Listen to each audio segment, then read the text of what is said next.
Hi everyone. So in the last clip we were discussing this idea from the Rebbe Maharash that when a person places their trust in Hashem, Hashem reveals himself to them. He allows them to see his guiding hand, right?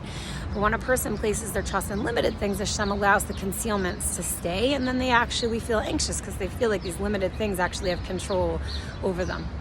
And that's very scary to feel that way. So another thing the Rebbe Maharash also says is not only does Hashem show his guiding hand when a person trusts in him, but he also blesses him. Like, he has literally more blessings. The Rebbe Maharash actually says that every Jew is really wealthy. Really wealthy. So it's not the wealth that's lacking. It's not the abundance that we need. Really, why does Hashem even give us wealth? To serve him. So the things that we need to serve Hashem are not lacking. It's just that if we don't see it manifesting, it's because we're not trusting Hashem enough.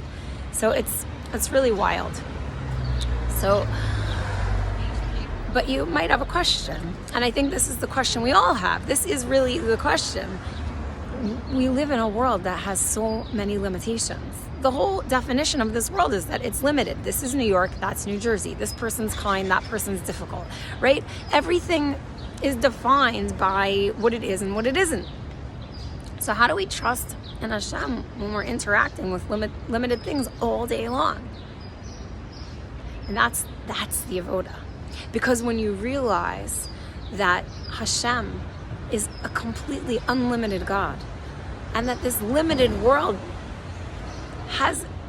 places no limitations on Hashem, and that he can interact with us through this world in a completely unlimited way, you're filled with a tremendous amount of tranquility, because you realize I don't have to control things, and I don't have to be at the whims of all of these limited things that I'm interacting with, because behind them is a completely unlimited God.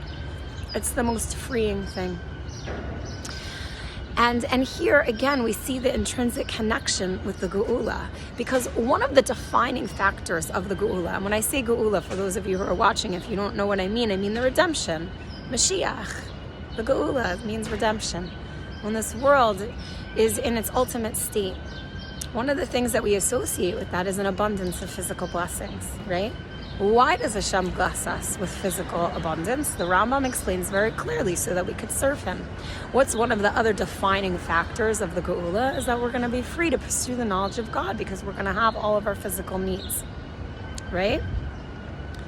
So here we see a direct correlation between trusting in Hashem, seeing Hashem, and having physical blessings in our life. Because the more we acknowledge that this limited world is not so limited, when you realize that it's being run by an unlimited God, the more Hashem allows us to see that, and the more Hashem gives us everything we need to continue to be able to serve him with ease. So that is also the definition of the Geula. So here we see again, the more we live with trust, the more we live with the Geula.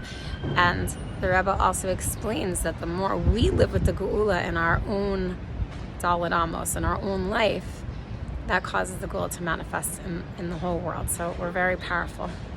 Let's continue to do this together. Moshiach now.